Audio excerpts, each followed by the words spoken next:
convert time domain signal into a frequency domain signal. So this is the definition of Z transform. क्या Z transform का मतलब है कि ये convert करता है टाइम डोमेन सिग्नल को फ्रीक्वेंसी डोमेन सिग्नल के अंदर. ठीक है. अगर हम इसके फॉर्मूले को डिस्कस करें कि इसका फॉर्मूला क्या होता है, तो बेसिक फॉर्मूला जो आपको याद रखना है वो है xz is equal to n is equal to minus infinity to infinity x n z minus n. This is the basic formula of Z transform. Formula of Z transform.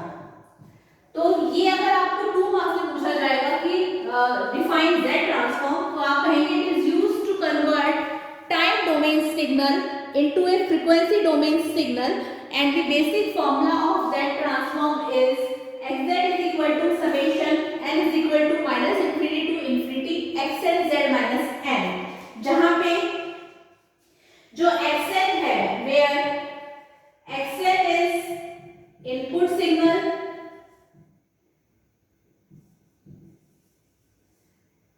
xz is output signal, और जो n है वो आपको positions बताएगा signal की, और xn ये बताएगा कि उस पोजीशन पर सिग्नल की क्या वैल्यू होगी. तो आपको ये याद रखना है. चलिए फिर इसमें आगे थोड़ा सा और डिस्कस कर लेते हैं कि अगर हम यहाँ पे लिखा हुआ है कि Z transform for discrete time signals, तो ये डिस्क्रीट टाइम सिग्नल के लिए कैसे यूज हो रहा है वो हम और डिस्कस कर लेते हैं. तो हम यहाँ पर 2 सिग्नल लेकर चल रहे हैं, एक कंटिन्यूअस टाइप सिग्नल और एक डिस्क्रीट टाइप सिग्नल. उसमें हम बेसिक डिफरेंस देखेंगे. तो अभी फॉर्मूला जो है उसको मैं यहाँ पे रफ कर देती हूँ और 2 सिग्नल डिस्कस कर लेते हैं. पहले ये आपको डेफिनेशन याद रखनी है.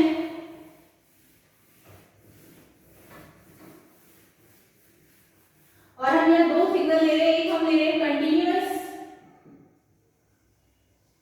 टाइप सिग्नल और एक हम ले रहे हैं डिस्क्रीट टाइप सिग्नल. दोनों में ही हम 2 ग्राफ डिस्कस करेंगे. तो पहला है कंटिन्यूअस टाइप सिग्नल, दूसरा है discrete type signal. Continuous type signal के लिए हमने एक ग्राफ ड्रॉ करा जहां पे ये हमारे पास एम्पलीट्यूड है वर्टिकल एक्सिस पर और यहाँ पर ये टाइम है हॉरिजॉन्टल एक्सिस पर. इसी तरह डिस्क्रीट टाइम सिग्नल्स में हमारे पास ये एम्पलीट्यूड है वर्टिकल एक्सिस पर, इसी तरह से ये हमारे पास टाइम है हॉरिजॉन्टल एक्सिस पर. यहाँ पर ये ओरिजिन है 0, यहाँ पे भी ओरिजिन है 0. अब यहाँ पे कंटिन्यूअस टाइप सिग्नल हम जानते हैं उसका ग्राफ कुछ इस तरह बनता है और डिस्क्रीट टाइप सिग्नल का ग्राफ हम जानते हैं कुछ इस तरह बनता है. यह हम हमारे प्रीवियस क्लासेस में ऑलरेडी डिस्कस कर चुके हैं.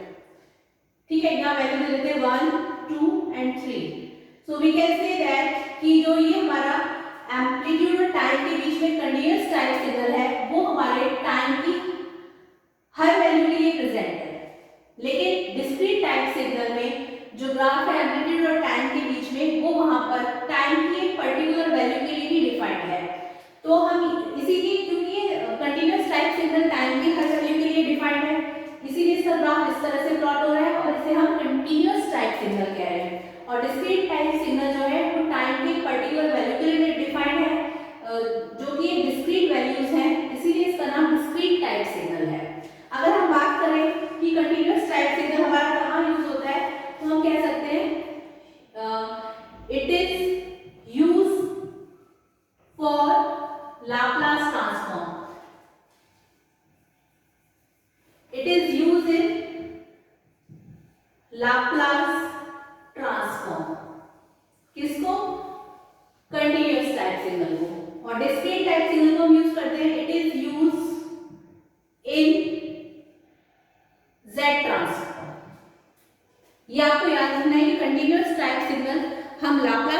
ट्रांसफॉर्म में यूज करते हैं और डिस्क्रीट टाइप सिग्नल हम Z ट्रांसफॉर्म में यूज करते हैं।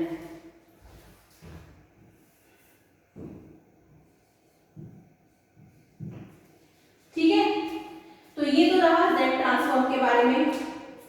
हमने आपसे ये डिस्कस करा कि Z ट्रांसफॉर्म क्या होता है। Z ट्रांसफॉर्म होता है it is used to convert time domain signal into a frequency domain signal. और हमने इसका एक बेसिक फॉर्मूला डिस्कस करा जो था xz is equal to summation n is equal to minus infinity to infinity xn z minus n, जहां पर हमारे पास xn इनपुट सिग्नल था और xz आउटपुट सिग्नल था। साथ में हमने देखा कि जो सिग्नल है वो हमने कंटीन्यूअस टाइप सिग्नल डिस्कस करा और एक हमने डिस्क्रीट टाइप सिग्नल डिस्कस करा।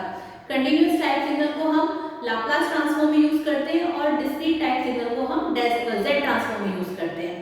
या फिर हम ये कह सकते हैं कि जब भी कंटीन्यूअस टाइप सिग्नल आएगा तो वहां हम लाप्लास ट्रांसफॉर्म का यूज करेंगे और जब भी डिस्क्रीट टाइप सिग्नल आएगा तो वहां पर हम Z ट्रांसफॉर्म का यूज करेंगे। तो ये था हमारा डिस्कशन Z ट्रांसफॉर्म के बारे में। नेक्स्ट लेक्चर में हम लोग थोड़ा सा डिस्कस करेंगे कि Z ट्रांसफॉर्म को कितने पार्ट में डिवाइड किया है, जैसे कि यूनिलेटरल और बायलेटरल, उनके ऊपर हम थोड़ा डिस्कस